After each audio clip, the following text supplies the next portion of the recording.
Good day, grade 12 learners. Welcome to today's tourism lesson. My name is Tobile Mabuza. This lesson is brought to you by the Gauteng Department of Education in collaboration with Saibono Discovery Center. Today's lesson is tourism, grade 12, just in time. My topic today is methods to obtain customer feedback and measure customer satisfaction. What you need to know as a grade 12 learner when it comes to this particular topic. This topic is tested in section E, and section E consists of two questions, mainly question 9 and question 10, amounting to 30 marks. Question 10 is on communication and customer care.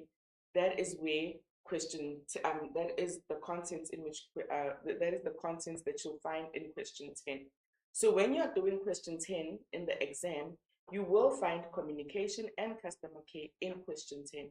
So there's no way that question 10 will not appear in the exam. There's no way that communication and customer care won't be tested in question 10. Question 10 will be there, and it will be communication and customer care. You should expect questions on methods to obtain customer feedback and to measure customer satisfaction. Today's lesson will focus on question 10, communication and customer care. What you need to know as a grade 12 learner. You need to know the concept of customer feedback. What is customer feedback? And remember that you did start communication and customer care back in grade 10. You also did in grade 9, and it's also here in grade 12. So for this particular lesson, you need to know the concept customer feedback. You need to know the purpose of obtaining customer feedback. You also need to know the methods to obtain customer feedback, such as surveys, questionnaires, feedback cards, follow-up calls, SMS messages on cell phones, and web-based responses. And you also need to know how to analyze feedback, study and capture the feedback, data to determine the extent of customer satisfaction, identify the most common complaints, and decide on an action plan and start the intervention process. And you also need to know the impact of the service delivered by an organization on its business profitability. Now, if we look at the concept customer feedback, it is known as the process that is followed by tourism businesses to find out if they are giving good service to customers or people in general. The customers respond, and this is known as customer feedback. The purpose of customer feedback is also important. So over here, you know the concept of customer feedback, and then over here you get to know about the purpose of customer feedback as to why is customer feedback necessary, what purpose does it serve, or why customer feedback is actually important. So if we look here, we can see that for the reason or the purpose for customer feedback, or the reason why customer feedback is important, is for the tourism business to gain information on what they are doing right, what they are doing wrong, and how they can improve and how they can attract more customers. Because remember that if customers give you feedback, you're able to know how customers feel, you're able to know about the customers' experiences, you're able to get to learn about the customer's attitude and get to know about their needs and wants when it comes to the business, the service that you are providing to them. You also learn how to attract maybe new customers or attract repeat customers. So you're able to know how to attract customers on a continuous basis based on customer feedback that you receive from your customers. Now, we're looking at the methods to obtain customer feedback. When we talk about obtain, the word obtain means how to get customer feedback. So we have surveys. Surveys are a method of collecting customer feedback. Information and opinions are gathered from a group of people or customers. So we can see here that surveys gather information and opinions. The information on surveys is obtained through the use of structured questions. So you would be able to identify a survey through a set of questions that are well structured. Then you would be able to identify that this is in fact a survey. And if you look here, there's a picture, an example of a survey. How was your experience today? And then there's the ratings. There you would select the emoji in accordance to the percentages and so on. Then when we look at questionnaires, so grade 12s, you should be in a position to Familiarize yourself with the different methods that are used to collect customer feedback and be able to identify whether it's a survey or a questionnaire or a web-based response or a customer feedback card. So if you look here on this particular slide, you can see that a questionnaire is a list of structured questions used to gather data from respondents about the places they visited and the services they received. Questionnaires also give an opportunity to make comments and suggestions. So if you look at the previous slide, when we were to go to the previous slide, you would see that surveys we just said it's a set of structured questions. But as to say what kind of structured questions, with a questionnaire, you are able to gives room, open-ended questions, meaning it gives room for you to make an addition or to make comments or suggestions. Whereas the survey was just restricted, just a set of questions. But whereas the questionnaire gives us room to make suggestions and to make comments and suggestions. If you look at this particular image here of a template of a questionnaire, you will see here, help us to improve. How often do you use our app? What is the motivation to use our app? Can you see that on those blocks, there's room for comments? What problem does it solve for you? What is your most used feature? What would you like to see improved the most? So can you see that this particular questionnaire gives room for the respondents to put their comments and suggestions? Then we move on to another type of method to collect customer feedback cards. Feedback cards are shorter than a questionnaire with only a few questions. They are usually placed in receptions, hotel rooms, till points at a restaurant, or handed over to the customer with the bill. Customer feedback cards make it easy for customers to give feedback immediately. So let's say you visit any tourism business and they want your feedback. Depending on the feedback method that they want to use, they could have placed customer feedback cards on their tills or in the reception area or in your hotel room so that you can complete that particular feedback card and provide instant feedback to them before you leave the business, rating their service. So if you look here below, you will see that we've got over here where it says, leave us a comment. And nowadays we've become very technologically advanced. Some things are done electronic, whereas it can still be a feedback card. So if you look here, we've got a feedback card that says, leave us a comment. I'm looking over here.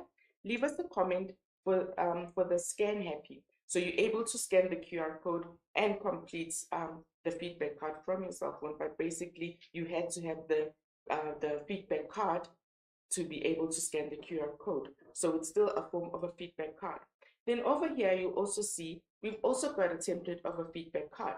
How was your experience? We value your feedback. Please rate your overall experience. And then they've got stars there, 1, 2, 3, 4, 5. And the customer will select based on how their experience was.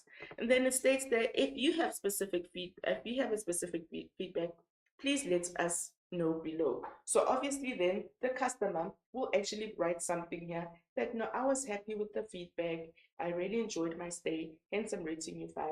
Keep up the good work. Then all of that customer's feedback would be written on the tiny feedback card. And then also we've got other examples of feedback cards. So you'd be able to identify a feedback card through its structure, short, very brief, and actually looks like a card. Then you'd be able to identify it as a feedback card in the examination. And then another method to use to obtain customer feedback are follow-up calls. Ring, ring, ring, you should answer that phone. And then follow-up calls is a phone call. It is made by the tourism business to the customer after they have received a service. Follow-up calls is a feedback method where the call is made a day or week after the service has been received.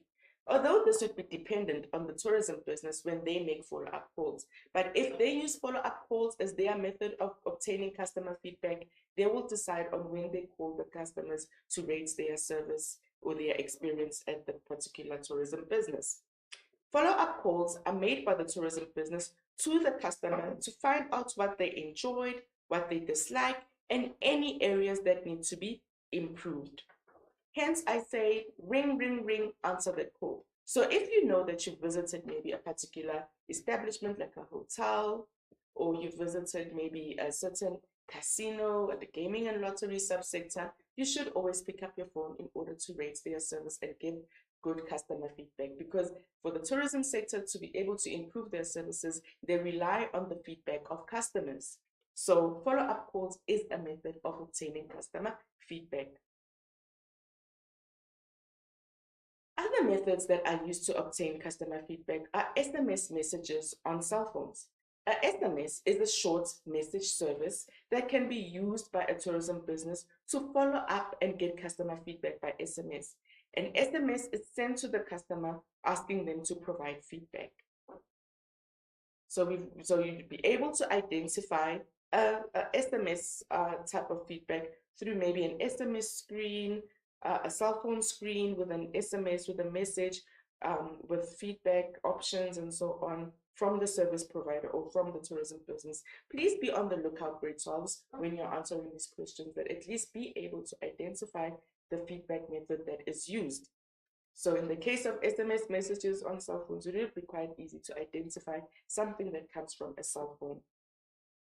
And then other methods that are used to obtain customer feedback are web-based responses. Remember that nowadays everything is done on the internet. If I hear of a tourism business, my first point of reference is the internet. It is social media. So nowadays, businesses should have option where people can give their feedback through web-based responses. Remember, the web is the internet. So anything that has got to do with the internet or responding on the internet would be regarded as a web-based response. So if we look here, they say that web-based responses are a method of obtaining customer feedback electronically through electronic questionnaires that may appear on a computer or a cell phone browser. So remember, with the short message services, the SMS, we said they'd ask people feedback through a message or so on. But again, remember that our cell phones have evolved. Now we are able to browse the internet on our cell phones, which means that we'd also be able to give customer feedback web-based responses from our cell phones and not only computers. When a customer is looking through a website, a pop-up may appear requesting completion of an online questionnaire or survey. The customer, other ways of having web-based response, the customer may be sent a message with a link that is directing the customer to a web page where the customer will be able to provide feedback on the website. Again, grade 12, just be on the lookout. Test yourself, try to identify anything or any method that seems like it could be from a web-based response. If you look here below, I have the screenshots from the web-based response stating, I hope that was helpful. Many thanks, John. How did John do for you today? So we can see this, they say customer thermometer. And when I look at the background or I look at the picture, I can see that this is actually a laptop screen, and over there, there's a taskbar on top and so on. So I think it would be quite easy to distinguish and say, no, but this is not actually an SMS message, but it's a web-based response because it seems like everything is taking place on the internet on the internet where the customer needs to respond. Now, grade 12s, remember with all the feedback, remember now, if you have a tourism business, you need to try and obtain, you use different methods to obtain feedback from your customers. And remember that there's a purpose why we need feedback.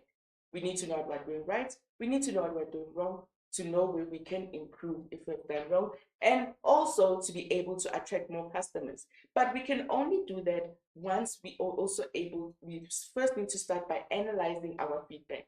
So you've gathered all the customer feedback using the different methods to obtain customer feedback, but now you need to analyze that feedback because you need to be able to identify the common complaints or common compliments or the common trends in customers' responses when it comes to their feedback. And then over here, analyzing feedback. The first step that you need to do is capturing and studying the feedback. So after capturing the feedback, you need to study the feedback. That is step one. On the second step, you need to identify the common comments or the complaints. Then on the third step, you need to decide on an action plan as to what am I going to do in order to attend to these common complaints or these common compliments. Where can I improve? But you need to decide on an action plan. An action plan would be your way forward. How am I going to solve or address these particular complaints. And then the fourth step in the analyzing feedback process is the intervention process. Once you have your action plan, you put your intervention process into play, where now you are really solving and attending to the customer complaints and attending to their customer feedback and showing them that you did take it into consideration. This will help your business to be successful. So obtaining the feedback, analyzing the feedback is very important in order for your tourism business to succeed. And the impact of service delivery on a tourism on a business on the business's profitability. So service delivery, we always complain service delivery is bad, service delivery is good.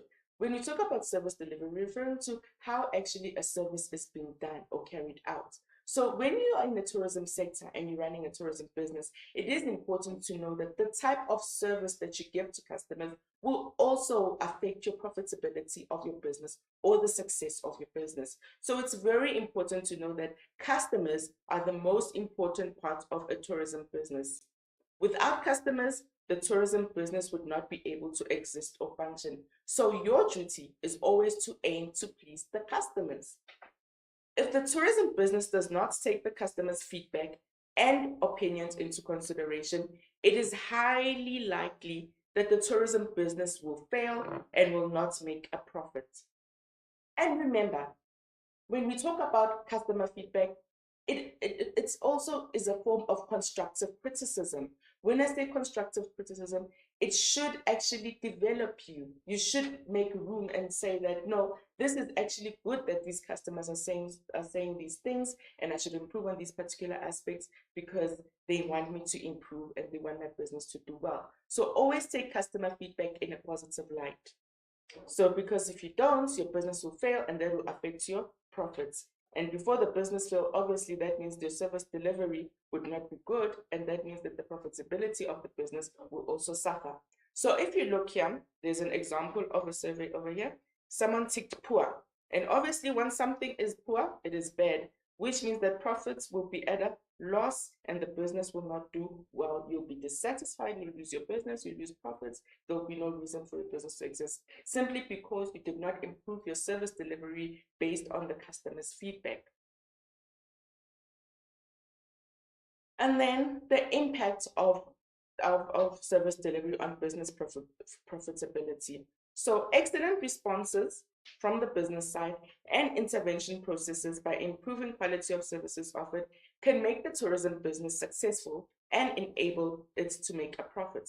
So if you take customers' complaints and responses in a positive light, and you respond positively and in an excellent manner, your business will be successful and the quality of your services will improve and your business will be able to retain a profit. So it's very important to know that customer feedback does have an impact on your profits. Customer feedback and your service delivery does have an impact on the profit that your business is supposed to obtain. So if you give excellent customer service, you'll get profits and everything will be good for your business because you are able to retain customers and you're able to make them happy and you meet their customers, the customers' needs and address their complaints in a positive light. Now, the impact of service delivery on a tourism business. It helps with the business profitability. When we talk about business profitability, we are referring to the profit or amount a business makes. Now, what are the benefits of excellent service delivery? So if a tourism business does or implements excellent service delivery, you will firstly, customer loyalty and repeat business. Customers love a business where they have received a good service. Customers love businesses where their feedback is appreciated and implemented. So if you as a tourism business invest on excellent service delivery, you are guaranteed to have customer loyalty and repeat business, meaning that you have loyal customers and you have customers who will come and do repeat visits to your business. You'll have a reduced marketing budget. When you talk about a reduced marketing budget, remember when it comes to this customer loyalty and repeat business, customers are loyal, they will come and repeat business with you. At the same time, they are spreading a positive word of mouth.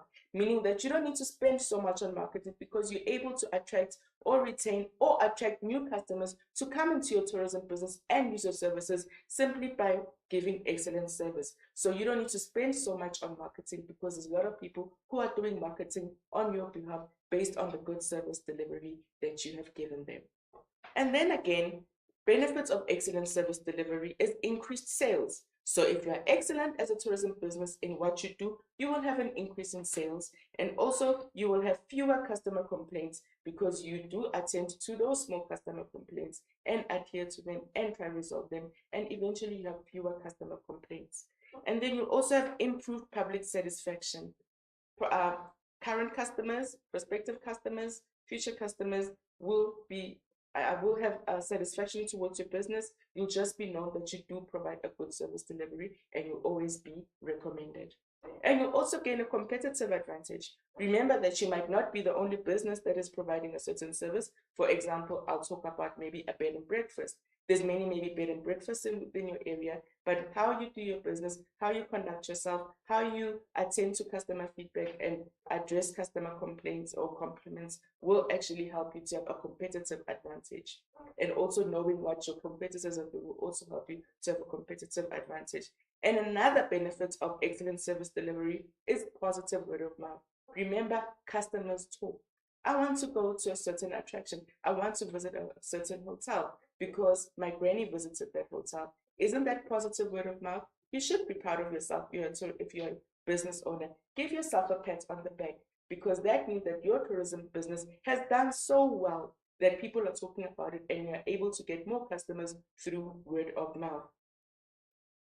And then, if you look here, grade 12, I've got an activity from the November 2019 tourism question paper. It is question 10. As I said, today's lesson was focusing on question 10.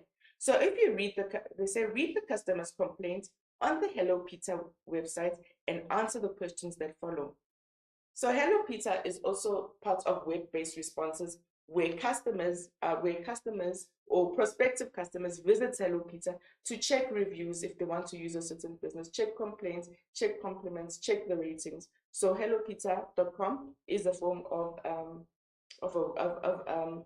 what can I say, a web-based response where you're able to just check any business and their reviews. So over here, based on question 10, we've got the worst eating experience. It's from hellopeter.com. We got seated in the format restaurants at around 11. We had to wait 15 minutes before someone attended to us. Only 3 other tables were occupied. Eventually, we placed our order. It was a very simple order. 2 pizzas and 2 cool drinks. The waiter was slow and mentioned he was still hungover from the night before. We received our food 40 minutes later. The drinks order was correct, but they messed up our pizza. We got 2 toasted cheese sandwiches. Eventually, we got pizzas, but spent the rest of the time chasing away flies. And then the reply from the restaurants. Email us your contact details urgently at feedback@peaceformat.co.za so our operations team can investigate further. So you could see that I want to tell you this, grade 12, when you deal with questions, so you can get scenarios, extracts, that you need to apply what you learned based on the content that we've just done. You should be able to apply what you learned and apply it to the extract or the scenario or the cartoon, be able to analyze and apply and answer questions on customer feedback. So 10.1, they said identify one complaint from the customer in the extract.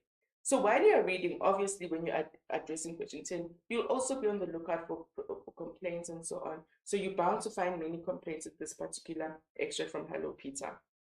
I'm not going to give you the answers. I will expect you to go and do the answers on your own. As I've indicated, it's from a November 2019 Tourism Past question paper, the National Senior Certificate. So you'll be able to find the marking guideline there to check your answers against that marking guideline. 10.2, explain one advantage of using Hello Peter website for both the customer and the business. So we know that the customer was able to lay a complaint on Hello Peter and the business was able to give feedback on Hello Peter. So explain one advantage. And also, guys, remember, grade 12 learners, also take notes of the mark allocation, what you're being asked. No, read your questions carefully, check the mark allocation. 10.3, give your opinion on the response from the restaurant. So obviously that is an opinion-based question, but you should be able to give your opinion there. So it's not going to come out exactly like this. This is just an example. Remember grade 12?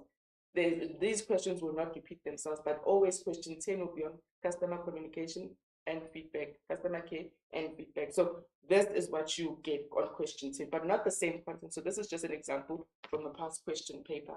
Then if you look at this particular one, question 10, study the information below and answer the questions that follow. You will see there's this person here on top. So be able to analyze patterns. Give yourself time.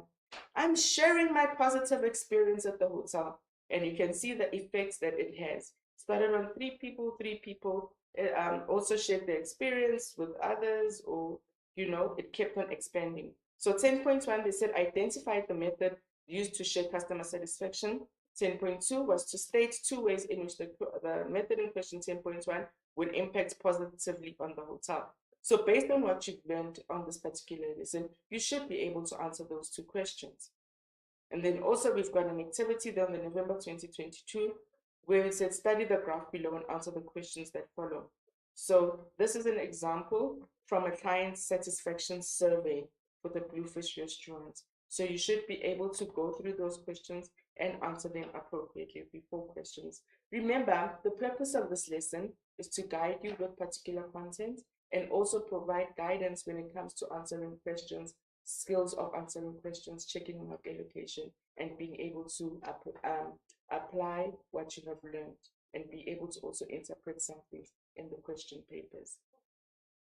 Grade 12s, remember, you need to study for the exams, then you engage with past papers. So if you can see here on this particular slide, I've got websites where you can access previous question papers, where you can practice your question 10 and check how it's previously been asked.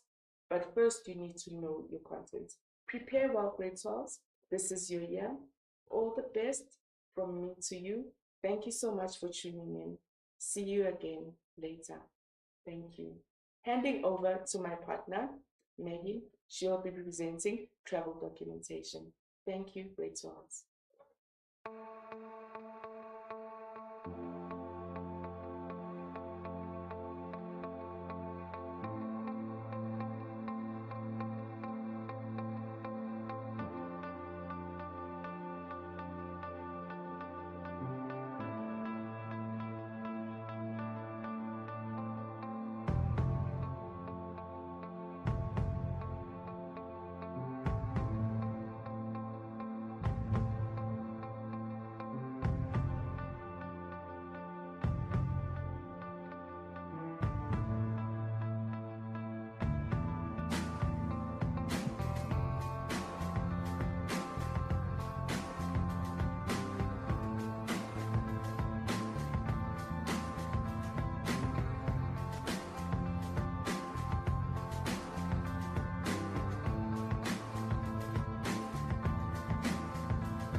Good day, grade 12 learners. Welcome to today's tourism lesson. My name is Maggie Mautane. This lesson is brought to you by the Gauteng Department of Education in collaboration with Sibona Discovery Center. As promised last week, I will be here. Today, I'm doing travel documents. Let us recap. Last week, I did health and safety. Now, today, I'm doing travel documents. Travel documents. What do we need when we are supposed to travel to foreign countries? We need travel documents. And then what are these travel documents? I say they are documents required to gain entry into a country for security, for health, safety, and for identification. As a tourist, you cannot visit a country and then you are not known. Immediately when you get into a foreign country, you are assured security, you are assured safety, and then also identification of who you are. So you must have documents that will be presented to officials in order for you to gain entry into that specific country. Like we say, we have travel documents. And then what are those travel documents that you need to have in order to be given an entry into a foreign country? This is the first one, the valid passport. Valid passport. And then I have this one, grade 12. Please don't just say passport. The word valid must be there because a passport expires.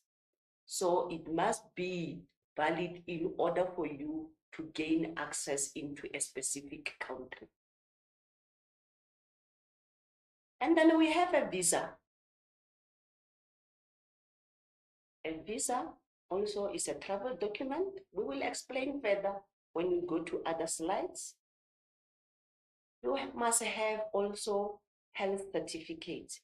These are major or examples of travel documents that a tourist needs in order to be allowed into a foreign country.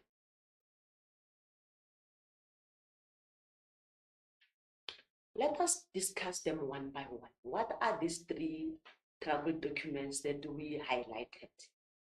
Number one, we talked about a valid passport. Please, grade 12, still repeats the word valid must be in front of these documents, passports. And then I say, valid passports are official documents required to enter another country. For example, you are a South African, you want to visit any country across the world. Before you can enter into that country, you must have a valid passport. And then where do we get this passport? We say they are issued. They are issued by tourist country of origin. As a South African, I can not go to any country to go and ask for a passport. What you must do in your own country of origin is where they will issue this valid passport. And then this passport verify the identity and nationality of a tourist. A passport is an official document that requires to enter another country. I gave you an example. For example, if you go from South Africa to another country, like for example, let me do this, Greece. That's the furthest. And then where do you get this passport? Passport valid ones, they are only issued by tourist country of origin. And then why they are issuing you? In order to verify and identify your nationality to that country that you are visiting. For example, if I want to visit, my passport will say I'm a South African. And then it will give all the information that belongs to me. Hence, we say it verifies the identity and nationality of a tourist. I can't be in South Africa, but my passport says I'm a citizen of this specific country. So we are talking about a valid passport. We are talking about the country that must issue this valid passport. But in a country, there are so many departments that consist a country. But specifically in South Africa, we have a department that is called the Department of Home Affairs. It's an office. It is called Department of Home Affairs, where you go and apply for a visa. They will issue with a valid passport. I'm sorry, not a visa. They will issue with a passport, and then that passport, it will be issued specifically to you as an individual. From the start, before I talked about the Department of Home Affairs, I say South African citizen, any person who resides in that country, we call them a citizen. Traveling to another country, you must have a valid passport. I still repeat, you must have a valid passport. If you don't have it, you're going to stay there outside their gate.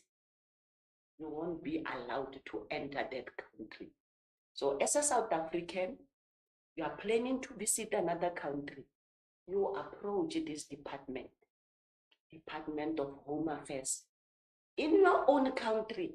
That is why it is written Republic of South Africa. It's not just any Home Affairs, but it must be of your own country where you reside. You will be assisted there. In a question paper, you will be given different departments, but specifically when they talk about valid passport, please check. It will be the same, but in here, they must specify which department you must approach when they talk about obtaining a valid passport. Before you approach Department of Home Affairs, there are some requirements that before going there, you must have in order for you to be given that passport. Gone are the days we were talking about some of the things, but because in tourism now, technology is at its best.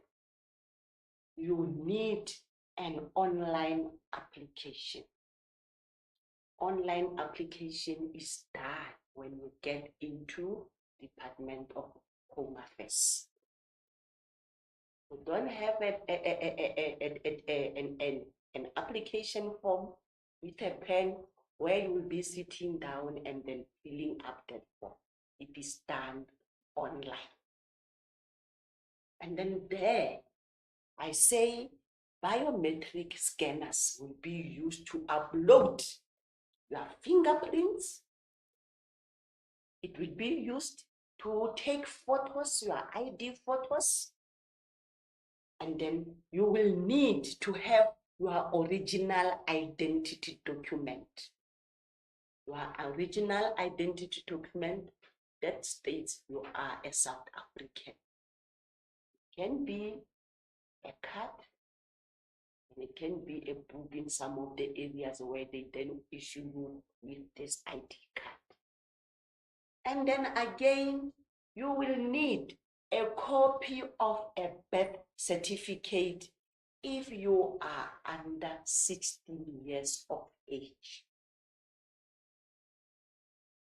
And then that birth certificate, it must have what you call a parental consent, because you are underage. You don't have an identity document. You only have a birth certificate. And then that birth certificate, it is a birth certificate that is called unabridged. And then unabridged, when you check that certificate and know the grade 12s of this today, you are possessing an unabridged certificate. And then this unabridged certificate, it indicates the names and surname of both of your parents. Hence, we say it must be the parents who agrees that my kid is going to take a passport. Hence, they will need an unabridged certificate from an applicant. At the end, they will know, Mr. So, Miss So, they agree that my kid can apply for a passport, which is going to allow me to enter a specific country. And then I say another thing, they will need a fee. I did not stipulate how much because it changes. Hence, I say a fee. They can charge you this amount this today, and then me next week I go, you told me 1,200. It is no more 1,200. Hence, I say I just put a fee so that you know that it can changes. Let us recap. An online application will be done. Biometric scanner will be used to upload your fingerprints, your ID photos, your original identity. There will be a booth at the Home Affairs offices whereby they will take a photo of you. You don't present a photo to them. They will take a photo on, and then they will have fingerprints on. You can see these are the fingerprints that will be used. And then these ones, they will take a photo of you. So we are talking about biometric scanners. We don't use manual applications anymore. Grade 12, take note. This is what you are required to do as a tourist when you apply for a valid passport. And then our passport, remember I was saying it must be applied in your own country. When they issue that passport, you will have this outside, you will have Republic of South Africa, and then another language in that, and then it talks about a passport, but outside that they won't have a valid. I will show you where the valid part comes in. And then this one, it is our online application form, but also it will be completed inside the Home Affairs. You won't bring this one to the Home Affairs. We have general, what is a passport? What are the requirements of you obtaining a passport? Now, because we are of different reasons traveling into different countries, hence we are going to have types of passports that a tourist may apply when they get to Department of Home Affairs. We have the first type, tourist passport, and then in bracket I say a regular. Regular, anyone may apply for this passport. And then this tourist passport, I say issued to South African citizens who are 16 years and older. If you are less than 15 years, you cannot get a passport, but there is a supplement that Department of Home Affairs can issue in order for you to travel either with a group or with your parents. Tourist passport. The second one, I have a type that is called Maxi passport. And then this Maxi passport, it is issued to frequent travelers. Year in, year out, week by week, month by month, every day, they are always in another country. So this type of tourists, they are issued with a type of passport that is called Maxi passport. It will have many pages whereby entries will be in that. Either they can travel from this country to the other country in one day, so they will need entrance to those countries. That is why we talk about frequent travelers, travelers who are always traveling. Unlike the tourist one that I can use once in a year or twice in a year. The other one, we call it the diplomatic passport. Diplomatic passport, it is issued to someone who travels internationally on official state business. In South Africa, we've got ministers, we've got MECs, we've got representatives from different department official offices. So because they must attend different meetings with different leaders from different countries. So when you work as a diplomat in a specific country, like example, when I'm talking about South Africa, you are issued this type of a passport because you are on an official business. You are serving the country. Now, Department of Home Affairs, they will issue with this type of passport. We recap. Tourist passport, Magzi, we've got the diplomatic one. The last one, remember we were talking about a tourist or a child who is 15 years younger. Remember we've got this one, a tourist one, a regular one, where they issue to a 16 years and older. Now we have this one, a child passport. What is a child passport? Sorry?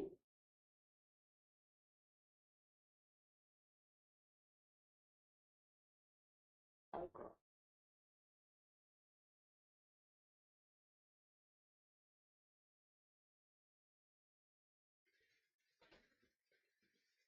Can we have a break? Yeah, Trina.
It is issued to a child who is 15 years and younger.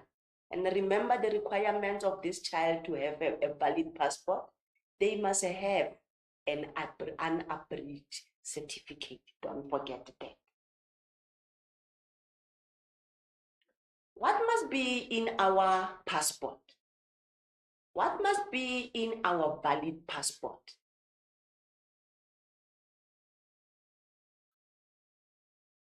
First of all, when you are issued with this valid passport, there is an ID photo of the passport holder. You remember I talked about what you must submit when you apply. Now, when you receive your passport, you must verify. First of all, it must have your ID photo. Look at my example. There is an ID photo in this passport that is issued to this holder. And then also, there must be a type of a passport that you have applied. Remember, I talked about the regular passport, the maxi passport, a diplomatic passport together with a child. So the passport that will be issued to you, it must have also a type. When you check my example, there is a PA here. It is a type of a passport. And then a PA, it represents just an ordinary passport. Another information, there must be a name and surname of the passport holder. In here, I've got the Natalie Faye Webb. This is the surname and also their names. This is what must be in your passport. Immediately when you receive it, just check. And then also date of birth. I have in here date of birth of our example. And then our date of birth, you can check on this ID number. It's a date of death, the date of birth. And then also an ID number must appear in that passport. The date of issue, check the date of issue, and then expiry date. Remember from our first slide, I was talking about these are the things that when you get into a foreign country, they will check.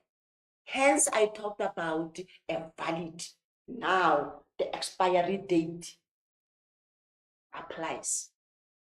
If it has expired, you will be refused.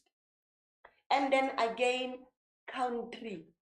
Remember, I was talking about you apply for a passport into from your own country of origin. Now, the country in here, we are talking about the South African. You remember, I was talking about your nationality together with the country that you must apply a passport to. And then the passport number. Our passport number is not the same as our ID number. Check our passport number. It will start with a letter, not your date of birth or the year in which you were born. It has got the passport number and then your signature too. We were doing biometric scanners. Also your signature, you will apply it online and then it will appear in your passport. And then the authority, Department of Home Affairs. My example, but when you check in this corner, is where the authority appears, where it says Department of Home Affairs. It is an authority. Now the last one, we have nationality. Our own holder, it is a South African. I'm giving you an example of our own South African valid passport because we are talking about South African visiting a foreign country. So this is the information that will be in your valid passport. In an examination, you can be asked, what can be information inside your passport?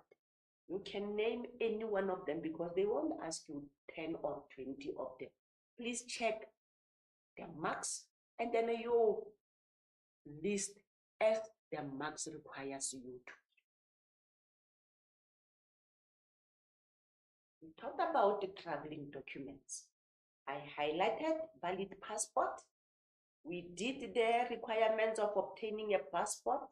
We did information that appears in your passport. We did what you must bring to Department of Home Affairs in order for you to obtain a passport. Documents that we need to carry when we travel to a foreign country. Now I have visa. Please, this one, check the context in which the visa we are applying. I know you know visas, but in here, I'm talking about a travel document. I say a travel document visa is an official document issued by a foreign government that permits the holder to travel and enter a country. We were saying a passport is issued by your country of origin, where you are a citizen. But now I have a visa. We are talking a different language now.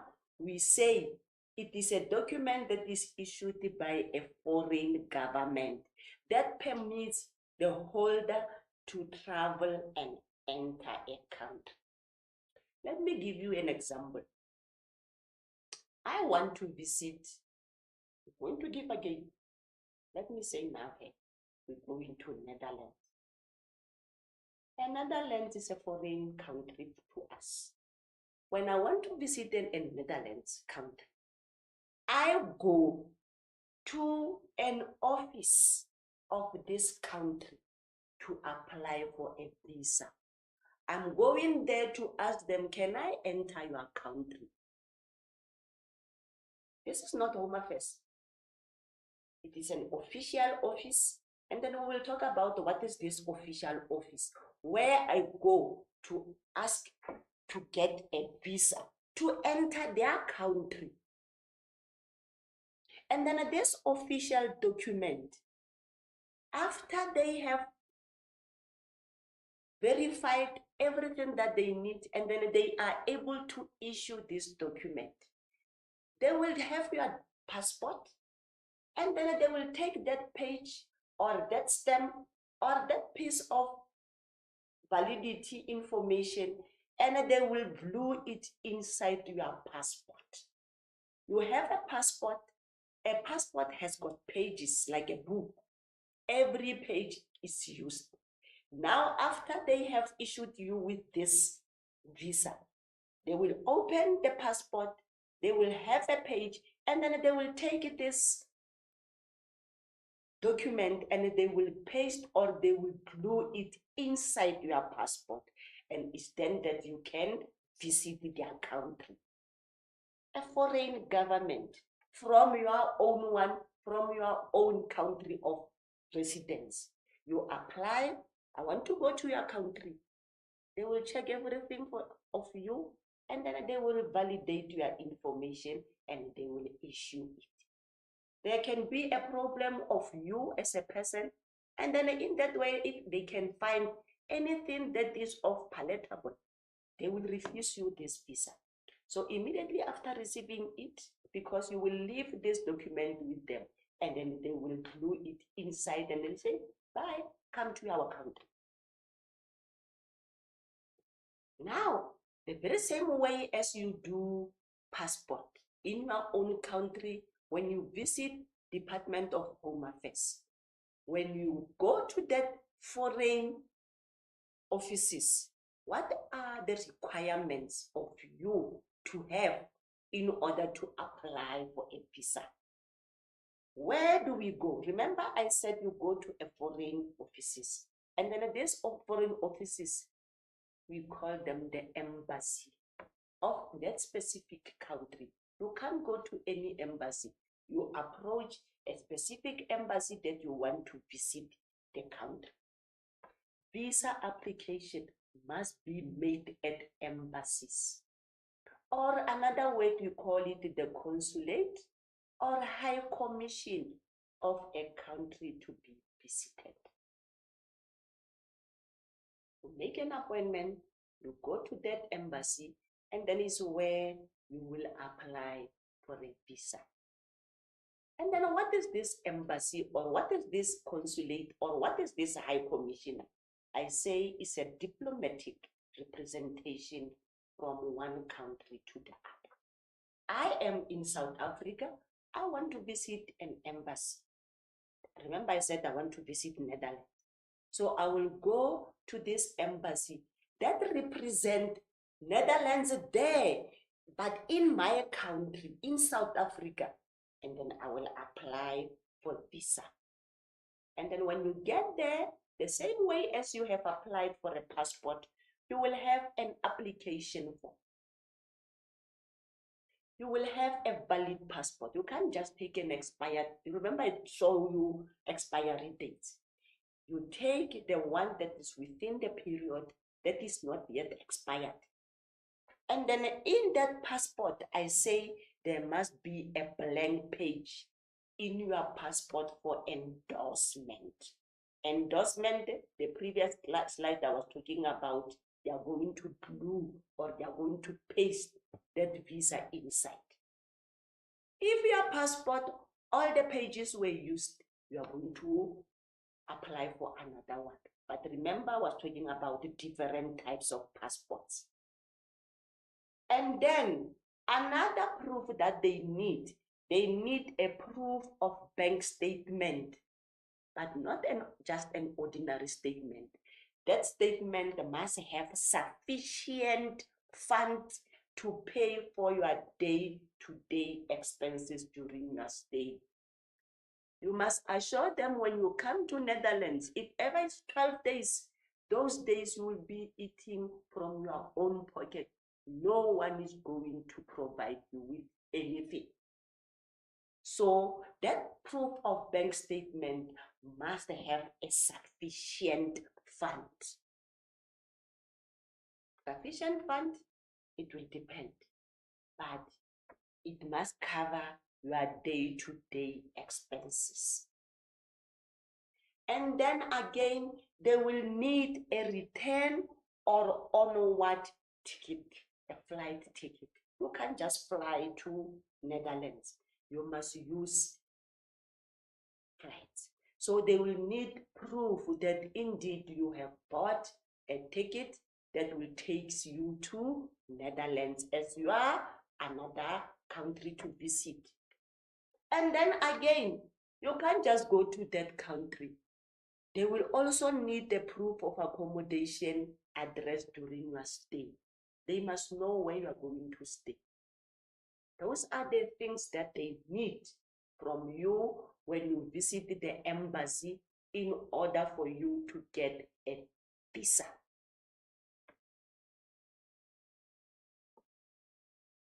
We are not done with traveling documents. We did valid passport.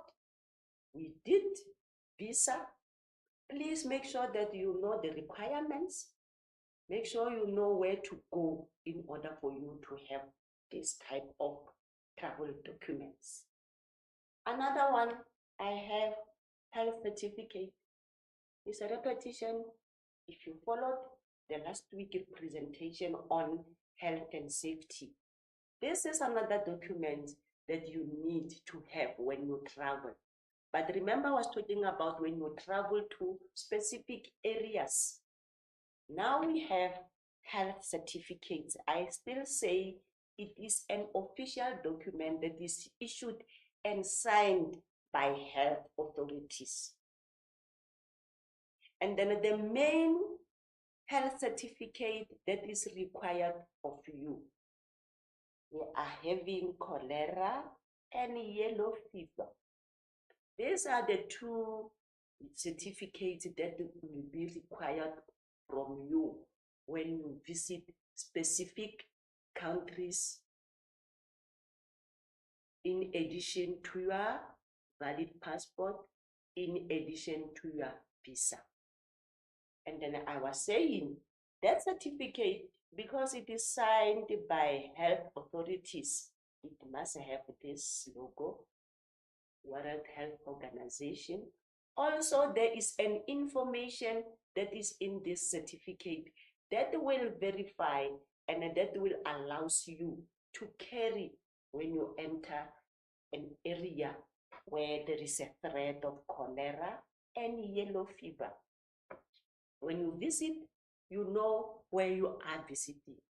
You will have information, okay, I'm visiting this country, it means I must go also to a travel clinic to request for this vaccination, so that when you apply for a visa, it is an addition, or when you go into a country, this is an addition of documents that I'm required to carry.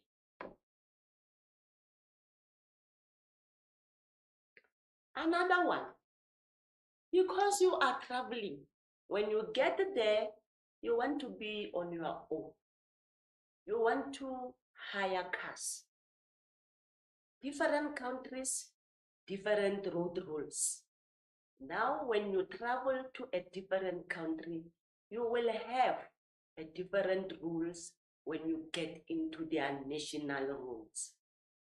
You will be required to have this document that is called International Driver's License.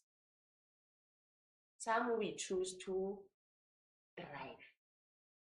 So if you choose to drive to that country, you must carry, in addition of what you have as an authority for you to be on a national road, you must have an extra one, which is called an international driver's license. So this driver's license, it is a license that allows you or that permits you to drive between foreign countries or when you are in a foreign country. And then also there are requirements how to obtain these ones. How to obtain international driver's license. First of all, you as a South African, you must have a valid South African driver's license. You can't just apply without you being able to be recognized in your own country that you can be a driver. So hence we say, for you to have an international driver's license, you must have valid South African driver's license. Also, you must have valid South African passport. And then you must have a fee. Let us cancel this one. It goes to ID of South Africa. You must have a fee. Again, this fee I was talking about, we say, I cannot say 250 or 300 because it changes. And then also you must have ID photos. Although you have your South African driver's license with an ID photo inside, because you are going to be issued with an extra international driver's license. So also the ID photos will be needed of you to have. And then let us recap. We've got different departments that issues different documents. Now, you are from Department of Home Affairs with a passport. You are from embassies to have a visa. You are from travel clinic with health certificates. Now we have an association, an automobile association. This automobile association, mostly they represent with the AAs, is where you are going to apply for your international driver's license. Grade 12, I did not do any acronym of this. I want you to write it in full. International driver's license. I'm not going to talk about the acronym that you want to write. Hence, I'm talking about international driver's license. You approach automobile associations, they are the one that will issue you with international driver's license.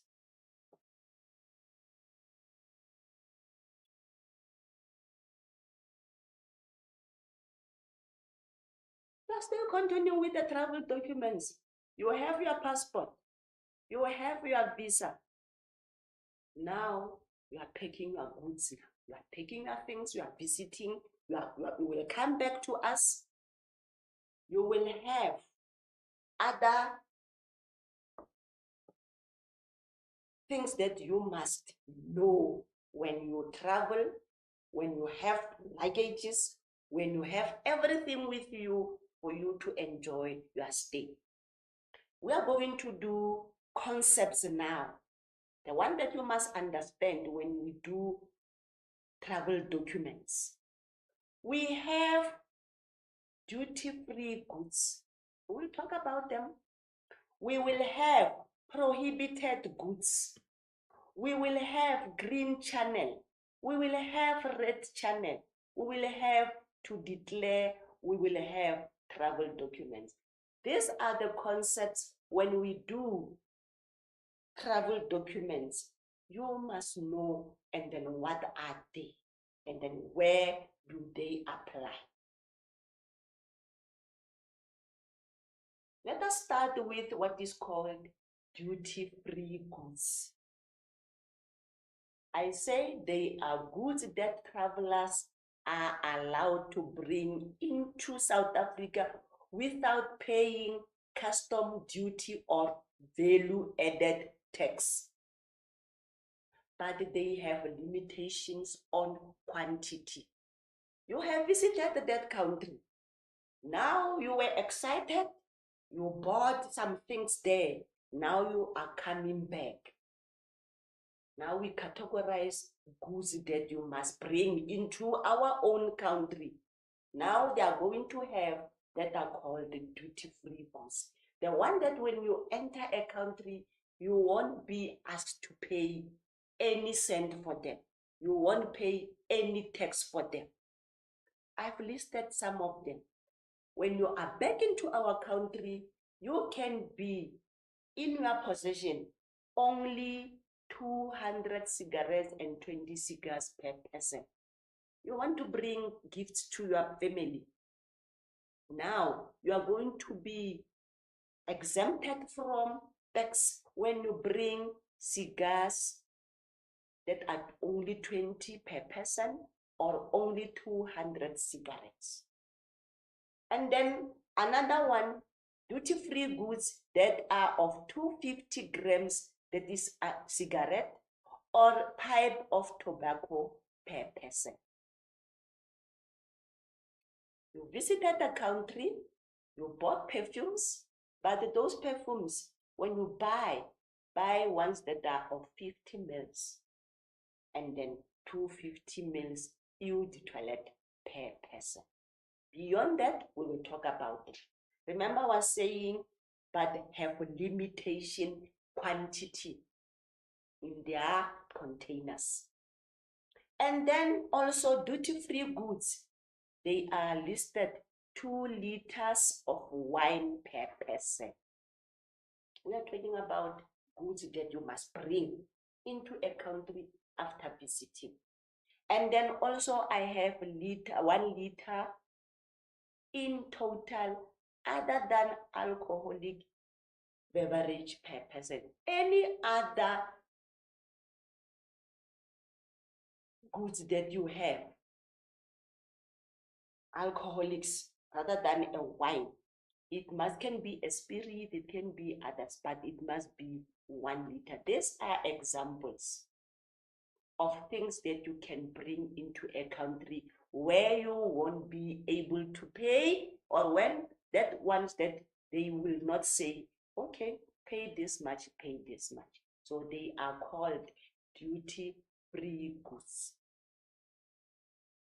And then in an airport, there are some outlets, shops, small shops that are called duty-free shops. It's where you can buy this type of goods that you can bring into our own country.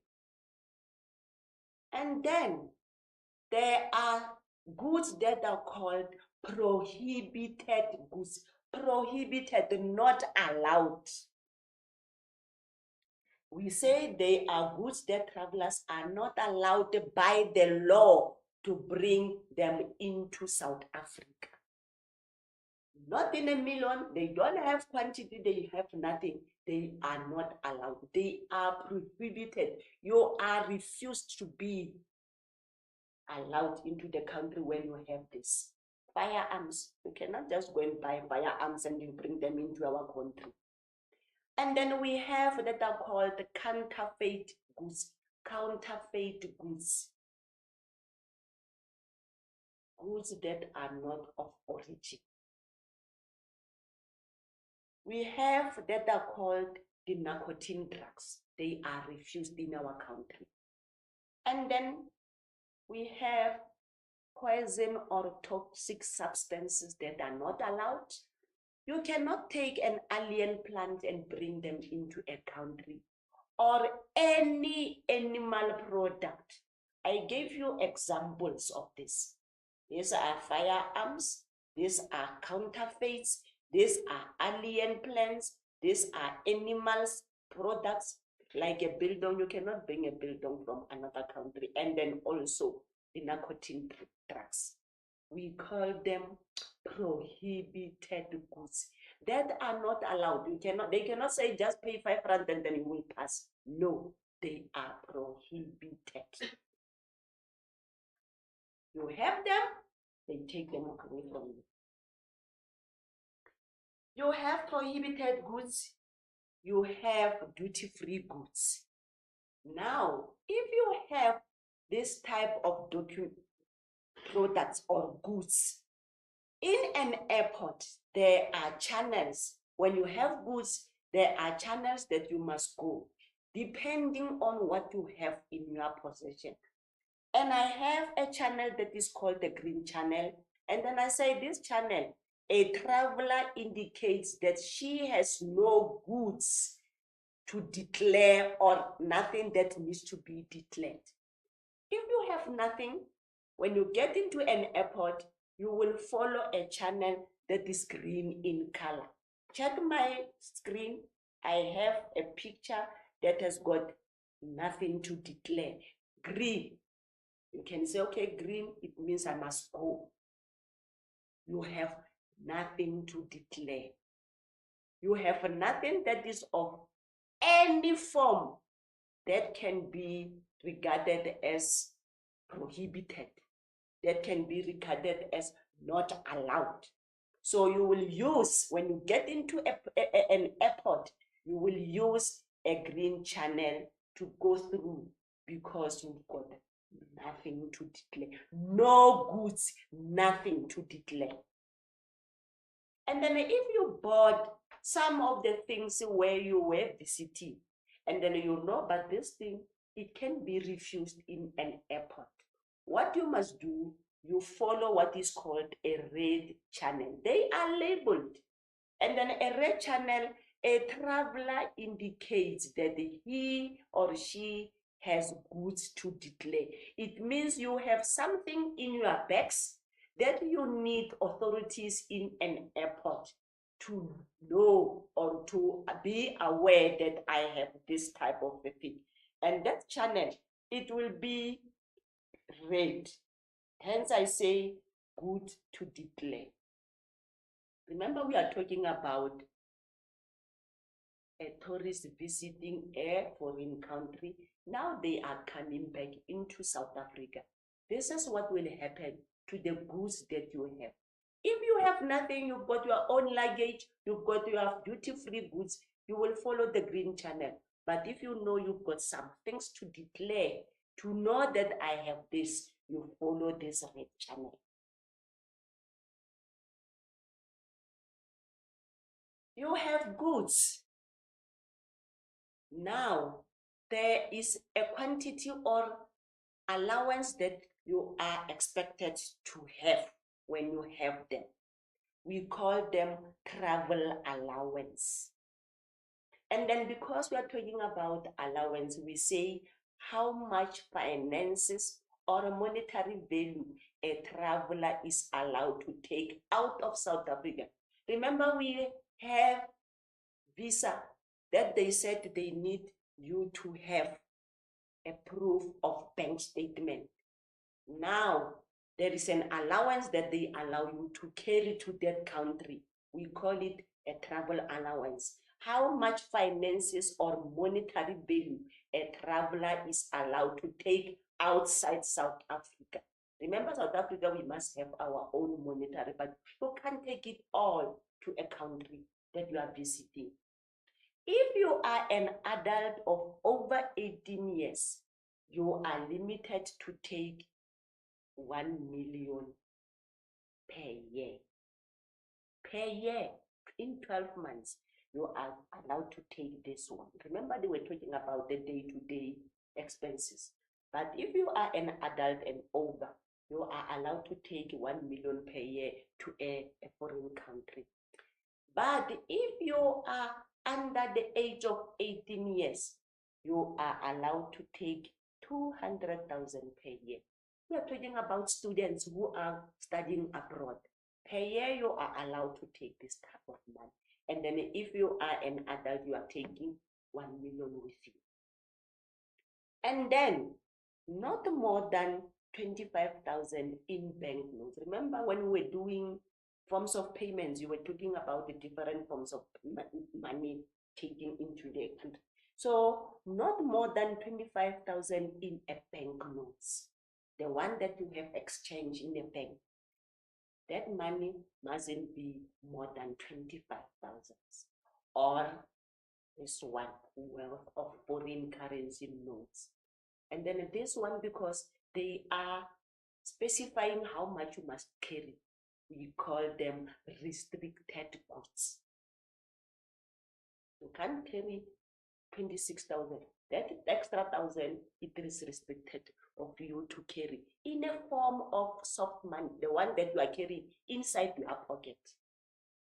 And then, because we are talking about travel allowances, but I added customs. Different channels, red, green.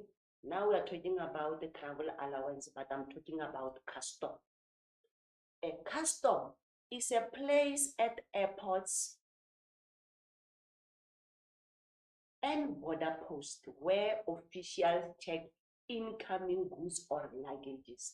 You have restricted goods, you have duty-free goods, you have travel allowances. Now we have a specific desk in airports and also at the border post. We call it custom, whereby they will check the incoming of goods or luggage.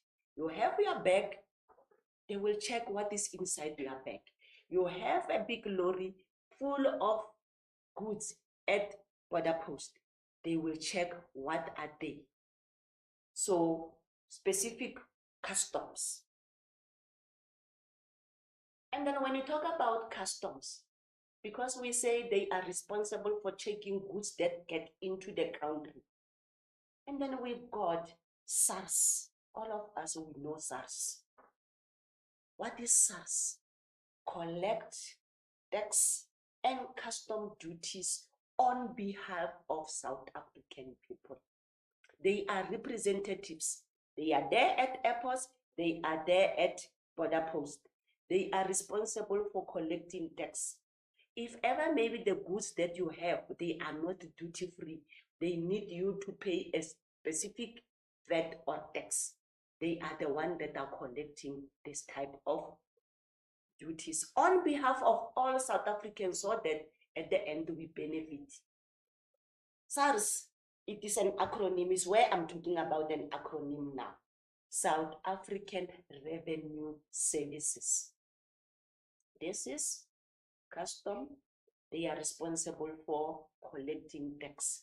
Goods that are beyond what it is needed into a country, you must pay tax for them. So they are the one who are going to be responsible for collecting them.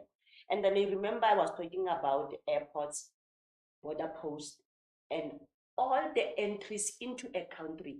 They will be there. They will be responsible for the goods that you have. They will check them. And then if anything is, it will be there. This is an example of a border post. And then this is our car that will be used custom. It will be written custom. So any official that you see having this type of a car, know that they work at SARS. They are responsible for collecting tax, especially for goods that enters the country by tourists or by us who visited foreign countries. If you want to know more about custom, access to interpreting of customs information, when you start to travel, have information on what is needed, what is not needed. And I say, when you start to do your trip, know information about where do you access information on SARS. And then also we've got information on GSA Travel Marketing magazines that you can get information on how customs works. We've got government gazettes. we've got South African tourism, our own, and then also embassies is where you can get information in order for you to know what to carry and what not to carry.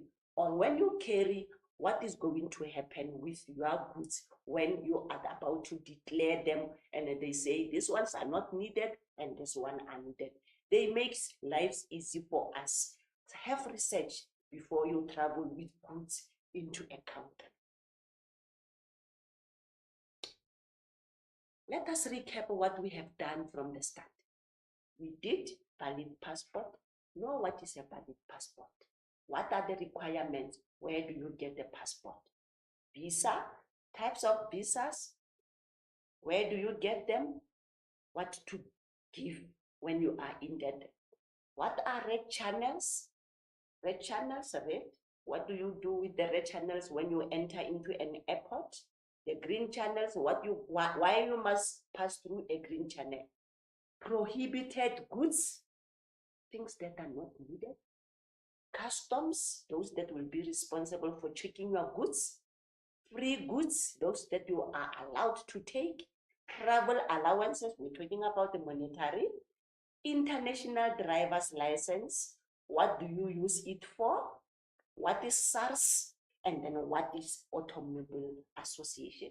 When you have this, question number 2, section B, is where you will find this type of questions, is where you will apply the content that you have learned when you were doing travel documents.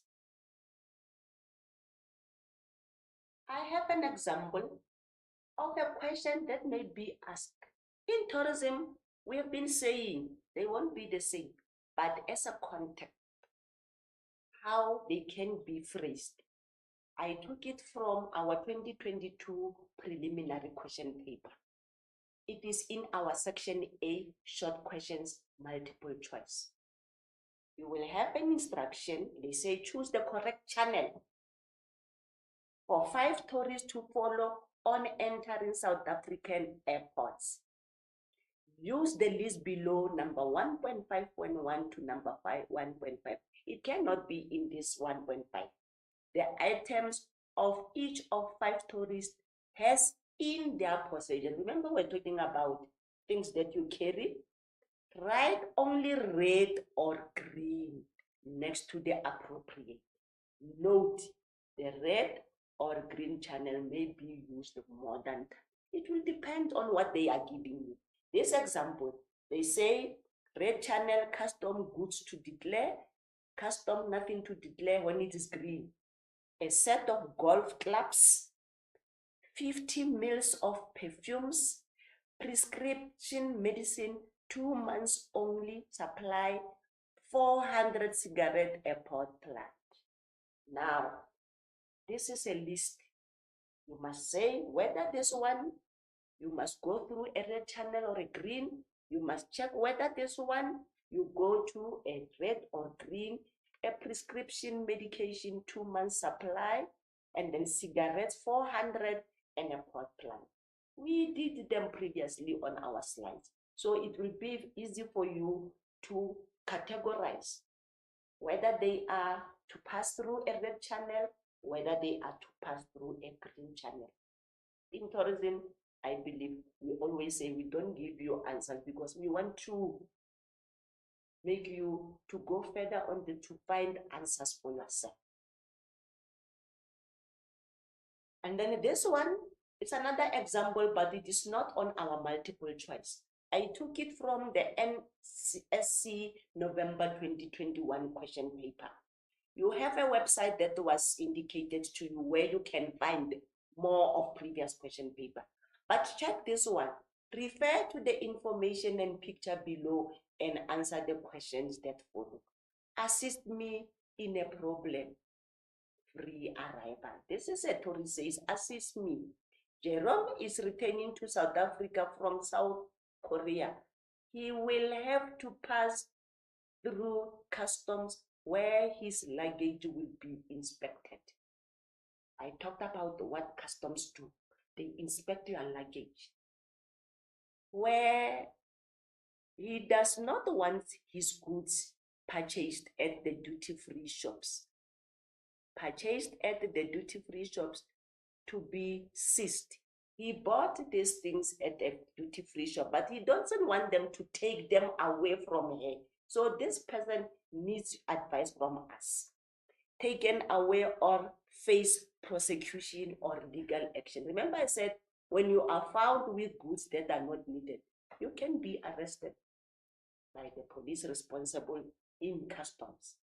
So she has this luggage, but inside the luggage, he has cigars, he has perfume, he has cigarettes, he has a bottle of wine, he has bracelets, and he has a pipe. We discuss the quantity, what is needed, those that are not needed. And then number 2.2.1 says, choose 4 duty-free items from the options given above that Jeremy will be permitted, that will be allowed to take them into South Africa. Check the quantity first. Check whether they are restricted or prohibited. If you can be able to differentiate duty-free goods and also prohibited goods, you will know the list. Give the approved allowance. Now, because you have listed them according to duty-free and prohibited or restricted, now they say, let me say they're talking about a perfume. If ever maybe this perfume, it is of 100 mils. Now they say, give an approved allowance. Remember, we're talking about the 50 mils. That is will be your answer. The items selected in question 2.2 fall within the duty-free allowance. Name the channel Jerome must pass through. We're talking about green channel and the red channel. So now the answer that you are given to this one, we're talking about approved allowance. Which channel must they follow? Must be a red or must be green? So before you choose, you must know when we talk about the red, not allowed, green, allowed. So you will be able to answer this question. The last one, explain the term prohibited. Remember, prohibited, not allowed. Identify prohibited items in the picture above. In the picture above, but versus what you have read. Please, grade 12, reading is important. Interpretation is important. Please, when you answer this type of a question, go back to your scenario that is given to you. Analyze every sentence. You will get your answers. I did not give you a memo. This is your homework. Grade 12, we are nearing to our final examination. We will be written on the 23rd of November. All the topics that we did, please make sure that you revise, you remind yourself what you know and what you don't know. And then from me and my team, we say good luck with everything that you are doing. Till we meet again before the writing of examination, I say good luck.